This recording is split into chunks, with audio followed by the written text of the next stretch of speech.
Hola, buenas tardes. Ante todo, quiero agradecer a los organizadores del evento, Carmen y Pedro, y a sus colaboradores. Igualmente, quiero saludar a los amigos virtualmente presentes. Nuestra ponencia del día de hoy, Las palabras del poder, reflexiones sobre las neolenguas. Quiero explicarles que la motivación de este trabajo estuvo en la lectura que hicimos en el diario del País, Uruguay, entre los años 20 y 22 de unos editoriales en los cuales se afirmaba que el lenguaje inclusivo es una forma de neolengua. De allí nuestro interés por el tema. Paso entonces a compartir pantalla con ustedes. Eh, Mucho se escribe en la actualidad sobre el concepto de neolengua, creado por Orwell en 1949 en su novela 1984. Originalmente pensado para la literatura de temas distópicos, se ha aplicado también a situaciones reales relacionadas con las políticas y estrategias lingüísticas que buscan modelar la conciencia y las conductas de los ciudadanos. El concepto va a referir tanto a las políticas gubernamentales como a las políticas de sectores no mayoritarios, pero con poder y o influencia en lo económico y social y por lo tanto puedan aspirar a cambio en los colectivos. Con base en el análisis del discurso y la pragmática, hemos esbozado una comparación entre las neolenguas en lo relativo a la interacción, sus emisores y destinatarios. Asimismo, revisamos los planos de la lengua en los cuales se producen los mayores cambios. Resumimos también algunos aspectos relacionados con la planificación lingüística y finalmente mostramos los efectos de las neolenguas en el plano social en la realidad. En otras palabras, nos referiremos a las modificaciones que se introducen en la lengua cotidiana, a la fuerza que tiene esta forma de hablar, a su relación con el poder de los emisores y finalmente a las consecuencias que estos usos acarrean en el discurso. Hemos, en una clasificación muy general, dividido las neolenguas en dos grandes grupos. La neolengua literaria, cuyo ejemplo es Orwell y su novela, y muchas otras novelas distópicas que conocemos. Y en segundo lugar, las neolenguas de la realidad, las que estarían constituidas por las neolenguas político-autoritarias y el lenguaje inclusivo. En cuanto a en cuanto a las primeras, no vamos a hablar de ellas porque es de todo conocido el tema. Corresponde más bien a otro tipo de estudio. Voy a hablar entonces de las neolenguas de la realidad. En cuanto a las neolenguas de la realidad, nos tenemos que retrotraer al año 1947 y a los diarios de Víctor Kempler, publicados como Lingua Terti Imperi. Este autor recoge y estudia las expresiones que servían de propaganda contra los judíos en la Alemania nazi. Este es para nosotros lo que conocemos el primer esfuerzo de sistematizar el estudio sobre las neolenguas. En Venezuela, el término se ha aplicado recientemente en trabajo y en varios artículos y trabajos, entre ellos la neolengua del poder en Venezuela, dominación política y destrucción de la democracia, de Antonio Cánovas, editor, y en el que participan un grupo importante de investigadores. Voy entonces a proceder a definir qué entendemos nosotras por neolengua. Hemos definido la neolengua como el modelaje lingüístico por parte de quienes detentan el poder con la finalidad de dirigir los pensamientos con los pensamientos de otro en función de una determinada conducta y de condecirlos hacia objetivos prefijados.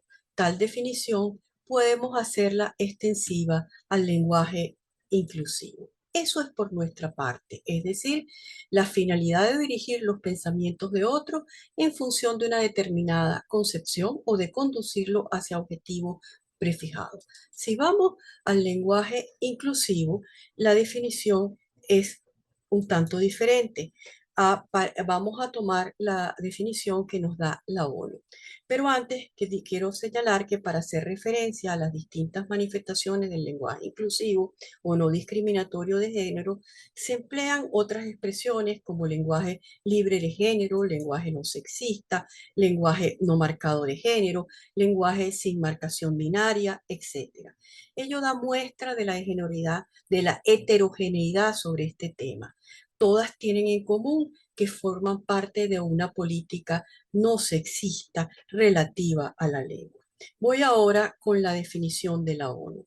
Por lenguaje inclusivo en cuanto al género, se entiende la manera de expresarse oralmente y por escrito sin discriminar a un sexo, género, grupo social, identidad de género en particular, y sin perpetuar estereotipos de género. Dice la ONU, dado que el lenguaje es uno de los factores claves que determinan las actitudes culturales y sociales, emplear un lenguaje inclusivo en cuanto al género es una forma sumamente importante de promover la igualdad de género y combatir los prejuicios. Es decir, que no es otra cosa que una manera de expresarse sin discriminar. En este texto vemos cómo la ONU de alguna manera promueve la igualdad de género y combate los prejuicios en este sentido. Características de las neolenguas. Voy a empezar entonces a hablar un poco sobre las neolenguas. Hay que señalar que el lenguaje inclusivo ha dado lugar a álgidas polémicas. Para esto podemos remitirnos al artículo de Bolívar en 2019. Sus auspiciadores consideran que las modificaciones son necesarias, las modificaciones para promover la inclusión, pues promueven la no discriminación, la visibilidad e incorporación de grupos tradicionalmente vulnerables. Entre estos que apoyan el lenguaje inclusivo estarían Moretti, Escoto y Pérez. Por otra parte, los críticos, entre los cuales destacan la Real Academia Española y otras academias nacionales, que han sostenido que la manera de hablar o escribir no puede imponerse por la ley. La lengua cambia en el tiempo y en función de las necesidades comunicativas de los hablantes. Como puede apreciarse, las opiniones son totalmente radicales. Voy a pasar entonces a hablar de las características de la neolengua.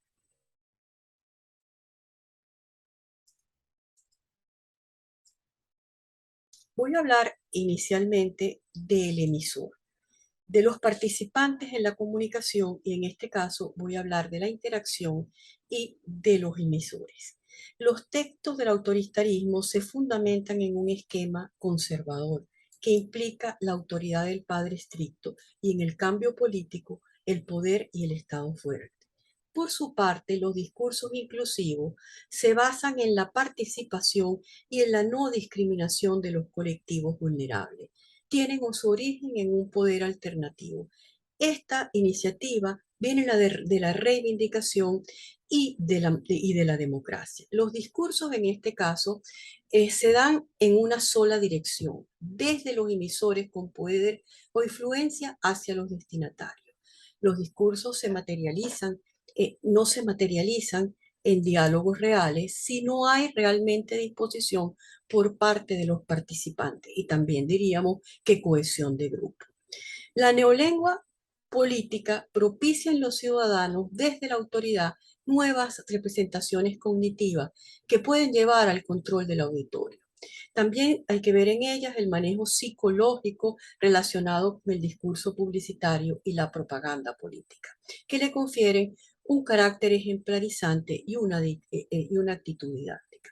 En cuanto al lenguaje inclusivo, no se trata del poder establecido, sino de un poder alternativo que quiere introducir cambios en la forma de hablar de los grupos. Es decir, que si resumimos, vamos a ver que en el emisor tenemos que en las neolenguas del nazismo y del chavismo hay más poder.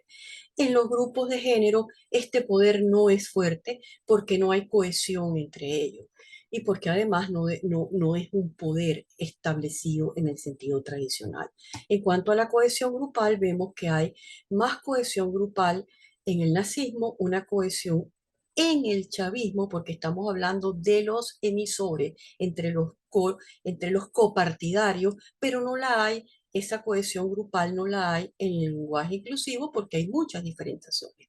Los tres formas, las tres neolenguas que revisamos cumplen con el modelaje. En todas ellas hay modelaje lingüístico de la población. Paso ahora a hablar del destinatario. En el destinatario, del discurso autoritario no tiene poder. Se busca convencerlo y llevarlo a adaptarse a los designios del gobierno.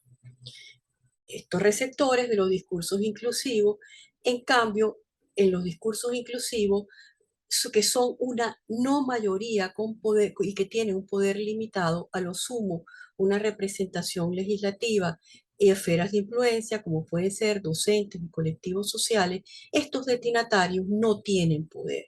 Se busca convencerlos, pero ellos no tienen la palabra. Ambos grupos, tanto los del discurso autoritario como del lenguaje inclusivo, tienen ascendencia sobre los medios de comunicación y las redes sociales a través de las cuales ejercen su influencia.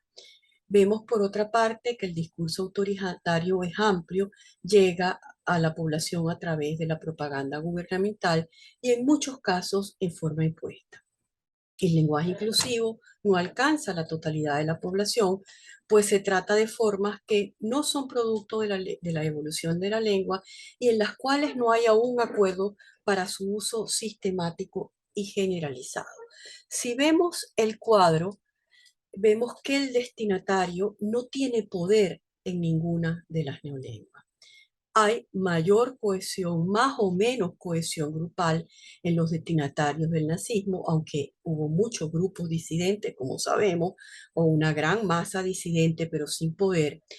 No hay cohesión grupal en los destinatarios del chavismo y pochavismo, porque la oposición siempre ha sido fuerte, y no la hay tampoco en los grupos que apoyan el lenguaje inclusivo. El alcance es grande en el nazismo, digamos que tiene un poder menor, pero un alcance en el chavismo y pochavismo, y tiene menos alcance en los grupos que procuran la inclusión en el lenguaje.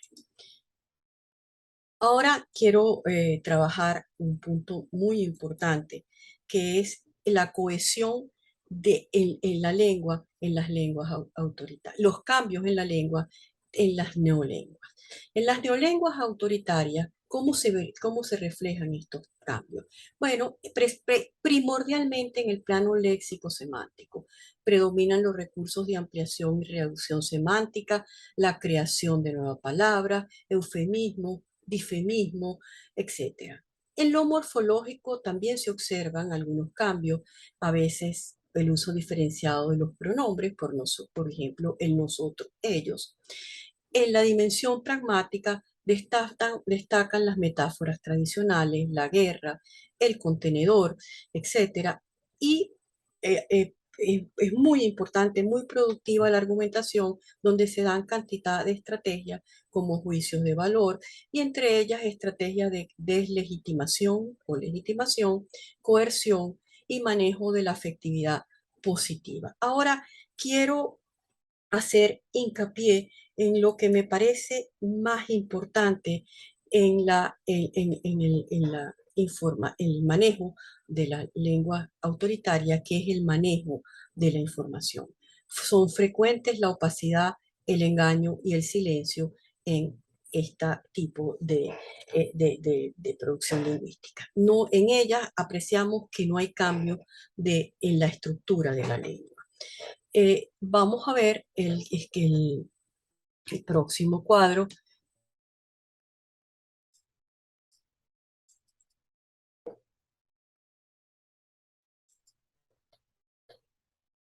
que va a tratar sobre los cambios en el lenguaje inclusivo. El lenguaje inclusivo, a diferencia del autoritario no se centra en aspectos semánticos y léxicos, sino en aspectos morfológicos, gramaticales. Sus estrategias diríamos que son más sociales que lingüísticas. Entre las lingüísticas vemos como el uso de formas genéricas o colectivas, la diferenciación de género, como es el caso de candidatos y candidatas, el uso de la arroba, de las X y la creación de nuevas formas gramaticales. Conocemos ya muchas, todes, unes, ellas, y construcciones como les víctimas, todes, les adultes, talleriste, etcétera. Son muchos los ejemplos en este sentido y no quisiera insistir. Me llama la atención una afirmación de Moretti, de Martínez, quien está en contra de estos cambios y nos dice que cuando el cambio intenta además desnaturalizar el binarismo de género, se suma una propuesta que tiene un impacto mayor sobre la estructura lingüística, porque deviene en la reorganización de un paradigma a partir de la introducción de un nuevo morfema, como es E, como categoría que inaugura un sistema de género humano conceptualizado no binario. Como podemos ver en esta concepción, hay un cambio en cuanto al el eje el plano de influencia de las lenguas. Las lenguas autoritarias actúan en el plano léxico-semántico, en el plano argumentativo y en la cantidad de información. En cambio, los lenguajes inclusivos trabajan más bien en el plano de la gramática y su función es predominantemente social. Quiero pasar ahora a el otro punto importante que es el de la planificación lingüística. Vemos cómo en los distintos grupos que analizamos, las distintas neolenguas que analizamos, hay el nivel de la planificación lingüística se da de distinta manera. Por ejemplo, en el nazismo podemos hablar de un ministerio de propaganda, igual en el chavismo no hay una planificación lingüística, pero sí hay las estrategias de la revolución que se cuidan y se mantienen. En los grupos inclusivos no hay planificación lingüística sistemática ni acuerdos entre los grupos que lo promueven. En cuanto a la modificación de la lengua, ya lo vimos, hay cambios en todos los planos de la lengua por ejemplo, en la novela de Orwell. En el nazismo los cambios también son fundamentalmente léxicos, semánticos y morfológicos. En el chavismo y el pochavismo no hay cambios en la gramática, son fundamentales los cambios léxicos, semánticos y en el plano pragmático. Y en el lenguaje inclusivo los cambios se dan en la gramática, la morfología y la ortografía. Efectos de la neolengua sobre la realidad. Bueno, aquí tengo que hablar que tanto las lenguas, las neolenguas como el lenguaje inclusivo procuran un efecto al actuar sobre los destinatarios con fines específicos. En el primer caso actúan sobre las conductas y las representaciones políticos-sociales, ya sea para dominar al colectivo o para evitar la expresión de sus diferencias. En segundo caso, en el lenguaje exclusivo, se procura la visualización y la reivindicación de los colectivos implicados y se aspira a una inclusión democrática. En el caso del lenguaje inclusivo es importante decir que emerge de él un poder, un poder alternativo. Bueno, finalmente quiero llegar a las conclusiones. Eh, Hemos visto que los discursos autoritarios son formas de dominación a través del lenguaje, que el lenguaje inclusivo trata de visibilizar a las poblaciones marginadas a través de los usos lingüísticos y procurar un cambio en ese sentido.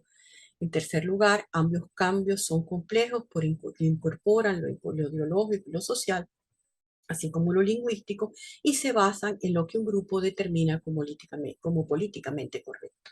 Los cambios en las neolenguas, por otra parte, pueden no llegar a involucrar a todos los ciudadanos y suelen ser efímeros. Es lógico que desaparezca cuando cae el poder. En este sentido, veremos qué pasará en Venezuela cuando sea de nuevo un país democrático. Es deseable, por otra parte, que en el lenguaje exclusivo, como forma, inclusivo, como forma democrática y no discriminatoria de la lengua, permanezca al menos en la conciencia de los hablantes. Y si no hay cambios en la lengua, si haya cambios en la realidad. Bueno, hasta aquí nuestra exposición.